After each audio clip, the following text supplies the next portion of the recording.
Shalom, selamat pagi Bapak Ibu Saudara yang terkasih di dalam nama Tuhan Yesus Kristus. Mimbar Gemar pagi hari ini, Kamis 4 November 2021, saya rindu berbagi berkat dari Amsal pasal yang ke-10 ayat yang ke-30 bagian yang ke A. Amsal pasal yang ke-10 ayat 30A. Demikian firman Tuhan. Orang benar tidak terombang-ambing untuk selama-lamanya. Saya ulangi lagi, orang benar tidak terombang-ambing untuk selama-lamanya. Bapak Ibu Saudara yang terkasih, dalam ayat ini sungguh sangat luar biasa menarik. Dikatakan bahwa orang benar itu tidak terombang-ambing untuk selama-lamanya. Dengan artian bahwa kehidupan orang benar tidak mungkin hidupnya tenang, tetapi tetap ada gelombang kehidupan, tetap ada pergumulan, persoalan yang membuat kehidupan orang benar itu terombang-ambing. Tetapi satu hal yang luar biasa bahwa di sini dikatakan tidak untuk selama-lamanya. Bapak Ibu Saudara yang terkasih di dalam nama Tuhan Yesus, saya teringat dengan kisah di Matius 14 ayat yang ke-24. Di situ dikatakan bahwa perahu murid-muridnya sudah beberapa mil jauhnya dari pantai dan diombang-ambingkan gelombang karena angin sakal.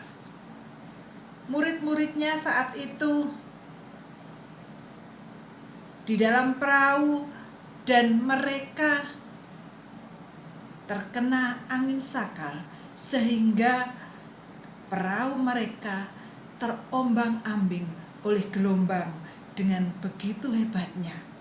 Tetapi kalau kita mau menyimak di ayat-ayat selanjutnya dalam Matius pasal 14 ini, dikatakan bahwa Yesus kemudian berjalan di atas air dan menghampiri mereka. Dan ayat 32 dikatakan kemudian Yesus naik ke perahu dan angin pun menjadi reda. Sangat luar biasa. Pada saat Yesus tidak sedang bersama-sama murid-muridnya di dalam perahu itu, gelombang yang diakibatkan oleh angin sakal ombang-ambingkan perahu mereka. Tetapi begitu Yesus menghampiri mereka dan Yesus naik ke atas perahu, maka angin itu pun menjadi reda. Bukankah ini sangat relevan dengan Amsal yang ke-10 ayat 30 bagian A, bahwa orang benar terombang-ambing tetapi tidak selama-lamanya. Karena apa? Karena ada satu pribadi yang luar biasa yang akan meredakan gelombang tersebut. Sehingga kemudian perahu kehidupan kita menjadi tenang kembali. Sebagai orang benar dikatakan bahwa kita tidak dibiarkan terombang-ambing untuk selama-lamanya. Siapakah orang benar tersebut?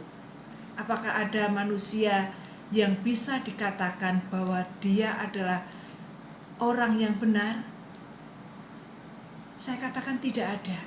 Karena apa? Karena setiap manusia pasti pernah berbuat dosa. Dan kalau seseorang sudah berbuat dosa, maka tidak bisa dikatakan bahwa orang itu adalah orang benar. Tetapi mari kita sama-sama membuka dari Roma pasal yang ketiga ayat yang ke-24. Roma pasal yang ketiga ayat ke-24, di sini diungkapkan siapakah yang disebut dengan orang benar tersebut. Roma 3 ayat 24, demikian firman Tuhan, dan oleh kasih karunia telah dibenarkan. Sekali lagi saya ulangi, dan oleh kasih karunia telah dibenarkan dengan cuma-cuma karena penebusan dalam Kristus Yesus. Dibenarkan dengan cuma-cuma karena penebusan dalam Kristus Yesus. Jadi Bapak Ibu Saudara yang terkasih, kita akan disebut sebagai orang benar bukan karena usaha kita, bukan karena perbuatan kita yang baik, tetapi kita dibenarkan karena penebusan Tuhan Yesus di kayu salib. Setiap kita yang mau percaya dengan karya penebusan Tuhan Yesus di kayu salib, maka kita dibenarkan oleh Allah. Dosa kita seberapapun besar, maka itu akan disucikan, kehidupan kita dipulihkan, dan dosa kita dihapus. Tuhan Yesus sudah menebus kita, dan kita menjadi orang-orang yang dibenarkan oleh karena karya Kristus di salib. Sehingga kalau kita sudah dibenarkan oleh Allah, maka firman Tuhan di Amsal pasal yang ke-10 ayat 30a ini benar adanya, bahwa kita orang yang sudah dibenarkan tidak terombang-ambing untuk selama-lamanya. Walaupun dalam kehidupan kita Tuhan izinkan ada badai, gelombang kehidupan, pergumulan yang berat yang membuat hati kita cemas, membuat kita seolah-olah terombang-ambing, perahu kehidupan kita oleng. Tetapi ingatlah bahwa ada Yesus di dalam kehidupan kita, dan Yesus sanggup meredakan semua badai kehidupan kita. Tidak selama-lamanya orang benar itu terombang-ambing.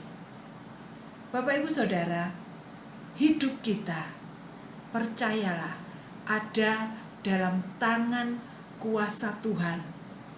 Mari kita buka ayat penutup pada pagi hari ini dari Mazmur pasal 55 ayat yang ke-22. Mazmur 55 ayat yang ke-22. Biarlah ini menguatkan kita pada pagi hari ini menghadapi badai kehidupan yang membuat perahu kehidupan kita terombang-ambing. Mazmur 55 ayat yang ke-22, demikian firman Tuhan. Serahkanlah khawatirmu kepada Tuhan, maka Ia akan memelihara engkau. Perhatikan, tidak untuk selama-lamanya dibiarkannya orang benar itu goyah. Biarlah kebenaran firman Tuhan pagi hari ini membuat kita semakin kuat menghadapi badai kehidupan ini, karena kita yakin Tuhan Yesus ada di dalam hati kita. Tuhan Yesus ada di dalam perahu kehidupan kita, dan Dia selalu siap untuk menolong kita. Mari kita berdoa. Tuhan, terima kasih untuk kebenaran firman-Mu pada pagi hari ini. Kami bersyukur kalau karya salib Tuhan sudah membenarkan kehidupan kami. Kami yang adalah orang yang sudah berdosa, tetapi Engkau sudah mati di kayu salib. Engkau menebus dosa kami dan membuat kami menjadi orang-orang yang benar, sehingga kami mampu Tuhan untuk menghadapi kehidupan ini, badai kehidupan yang menerpa perahu kehidupan kami, sehingga kami seolah-olah terombang-ambing, membuat kami goyah. Tetapi kami yakin dan percaya Tuhan Yesus selalu ada, dan Tuhan sanggup meredakan badai kehidupan kami.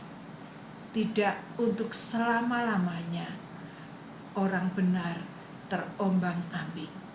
Terima kasih Tuhan untuk janji Tuhan di dalam kehidupan kami yang senantiasa menyertai kami. Kami akan mampu, kami tetap kuat karena ada Tuhan yang berjalan bersama kami. Di dalam nama Tuhan Yesus, haleluya, amin. Bapak Ibu Saudara yang terkasih, Selamat beraktivitas. Dan jangan lupa, Tuhan Yesus ada bersama dengan kita untuk mengarungi kehidupan ini. Tuhan Yesus memberkati dan salam bergemar.